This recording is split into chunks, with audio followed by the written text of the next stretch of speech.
Mendak bersama Dirjen Perdagangan Luar Negeri Kementerian Perdagangan, Kejaksaan Agung juga menetapkan 3 pihak swasta sebagai tersangka. Penetapan tersangka karena perusahaan eksportir tidak memenuhi kebijakan mengalokasikan 20% produksi minyak goreng untuk dalam negeri, namun tetap mendapat persetujuan ekspor dari pemerintah.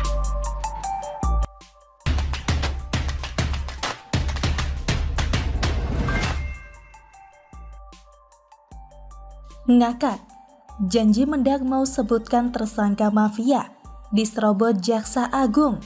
Ditulis oleh Manuel dari siwar.com.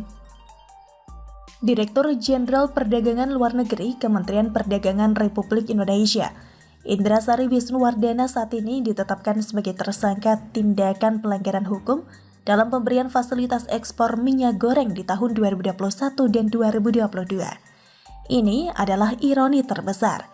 Kenapa ironi? Coba kalau Mendak diam dan ikut cari tahu tanpa harus keluar-keluar. Pasti nggak akan jadi ironi. Ini jadi ironi karena Mendak sempat saat dipanggil sama DPR, keluar-keluar kalau dia tidak bisa diatur dan dikontrol mafia. Ternyata tersangkanya ada di dalam rumah sendiri. Kan ironi bukan? Saya kira Menteri Perdagangan ini sudah kebanyakan bicara dan salah langkah dari awal. Dia sebenarnya tahu bahwa banyak orang yang mengeluh kalau harga minyak goreng mahal. Dan sebagai pengampu kepentingan tertinggi, minyak goreng kemana? Masa dia nggak tahu? Ya sudahlah, kalau dia nggak tahu dan mau menuding ada mafia yang nggak bisa mengatur dia. Tapi yang pasti sekarang sudah ketahuan. Kalau ada orang dalam yang melancarkan aksi pihak swasta untuk mengekspor minyak goreng ke luar negeri, sehingga di dalam negeri jadi langka. Selain Indrasari Wisnuwardana, Kejaksaan Agung yang kerjanya lebih becus dari organisasinya Firly Bahuri yaitu KPK merekap 3 orang dari pihak swasta. Mereka adalah MPT, Komisaris PT Wilmar Nabati Indonesia, SMA, yakni Senior Manager Corporate Affair Permata Hijau Group, dan PT yang adalah General Manager Bagian General Affair PT Musimas. Keempat tersangka itu kata Jaksa Agung langsung ditahan selama 20 hari ke depan sampai 8 Mei 2022 untuk dimintai keterangan dan dijerat dengan pasal-pasal yang sesuai. Dalam keterangan resminya, Kejaksaan Agung mengatakan bahwa Indrasari Wisnuwardana menerbitkan izin terkait ekspor. Dia menerbitkan izin persetujuan ekspor kepada 3 perusahaan tersebut. Pengeluaran izin itu dituduh melawan hukum. Ya kalau nggak melawan hukum, pasti melawan hati nurani karena itu membuat harga minyak goreng di dalam negeri jadi nggak stabil lah. Ya kalau nggak melawan hukum, pasti melawan hati nurani karena itu membuat harga minyak goreng di dalam negeri jadi nggak stabil lah.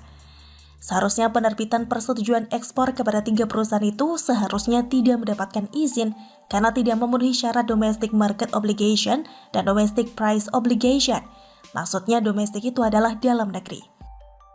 Kalau market dalam negeri belum dipenuhi, tidak bisa ekspor. Kemudian domestic price adalah jika harga dalam negeri masih tinggi, juga tidak bisa ekspor. Mendak beserta para pejabatnya justru sebelumnya datang ke DPR dan keluar-keluar paling keras bahwa ada mafia minyak goreng. Ternyata mafianya orang dalam juga. Ini yang bikin ironis dan tidak beres. Dia bahkan berjanji mau sebutkan tersangka mafia migor. Mendak sudah mau sebutkan tersangka, artinya namanya pasti sudah ada di kantong dong, tapi ia tak kunjung menyebutnya. Jaksa Agung pun akhirnya rebut panggung dan sekaligus menyebut 4 nama sekaligus. 1 dari Kementerian Perdagangan. Bikin malu, muka taruh di mana tuh Lutfi? Gak nanggung-nanggung, Lutfi pun yang sempat keluar-keluar sekarang hanya bisa termenung dan bicara diplomatis. Kami dukung proses hukum. Gak enak sama orang terdekat? Dirjen Kemendak loh yang ditangkap, orang dekatnya. Makanya Lutfi temannya Sandiaga, jangan asal bunyi kalau nggak punya nyali. Saya kira ini adalah satu ironi di kepemimpinan Presiden Jokowi setelah dia memilih Prabowo dan Sandiaga jadi menteri. Memilih teman-teman dekatnya Sandiaga menjadi menteri juga adalah hal yang salah, hal yang fatal. Joko Widodo mungkin merupakan presiden yang harusnya lebih melihat bukan sekedar kinerja dan rekam jejak, tapi keberpihakan mereka juga harus dilihat. Dan saya kira memilih orang-orang lingkaran alias circle Sandiaga Uno adalah strategi yang salah. Mereka mungkin punya kompetensi, tapi kalau mereka nggak punya hati dan motivasi, sepintar apapun mereka pasti akan tidak perform dengan baik. Kalau Anies sih beda, dia performa nggak ada, kompetensi jeblok, hatinya juga HTI banget kan? Kita lihat saja bagaimana kaum radikal ada di belakangnya. Sudahlah Mendak Lutfi, mundur saja. Gak usah pakai basa-basi ngomongin mau umumkan tersangka Migor. Diduluin tuh sama Jaksa Agung. Malu-maluin banget deh Om. Begitulah malu-malu. Bagaimana menurut Anda? Presiden ini silakan kalau ingin terkait tentang pesta demokrasi jangan menyalahi konstitusi negara, mengkhianati konstitusi negara. Kenapa hari ini kita meminta kepada Bapak Presiden? Karena yang hari ini yang diminta ada terkait tentang hal tersebut agar Bapak Presiden kepada lembaga-lembaga negara agar fokus pada untuk pemilu 2024 pada tanggal 14 Februari 2024. Jadi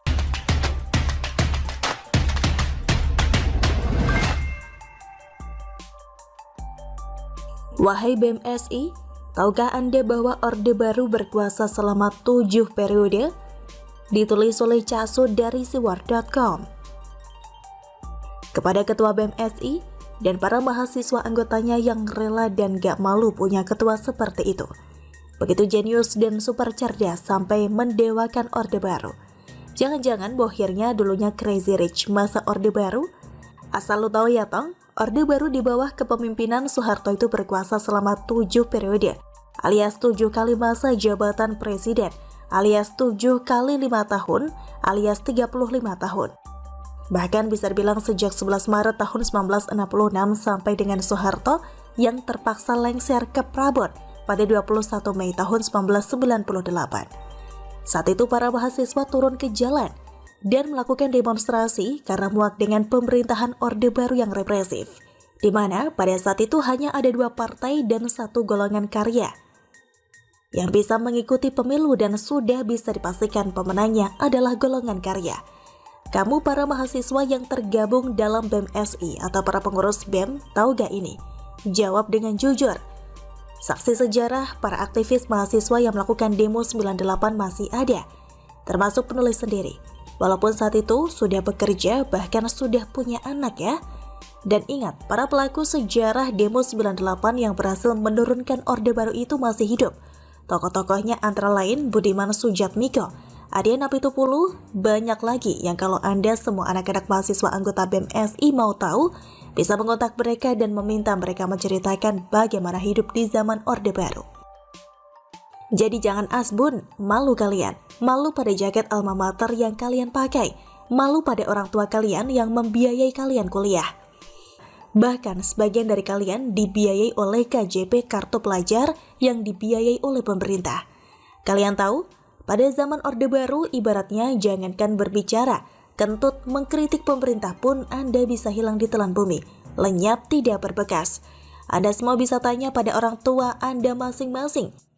Jadi tolonglah hargai diri Anda sendiri dengan mau belajar dan mau mendengar orang lain. Informasi harus diolah, jangan merasa benar. Kalau balok di depan mata tidak nampak, sedangkan jarum di ujung sana nampak.